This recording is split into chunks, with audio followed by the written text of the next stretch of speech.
আজ 25শে ডিসেম্বর, কালকে রাত্রিবেলা 24শে ডিসেম্বর আমি এই গিফটটা পেয়েছি।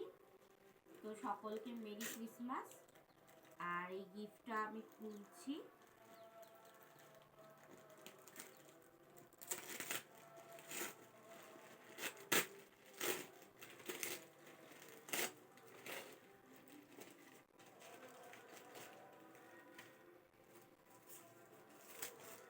প্রথমে একটা সেলিব্রেশনের বাক্স পেয়েছি, তারপরে মাস্ক,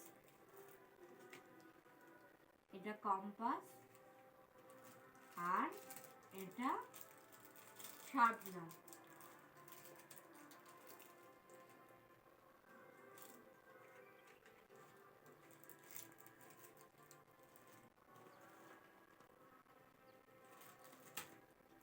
তোমরাও কি পেলে সেটা আমাকে দেখাবে।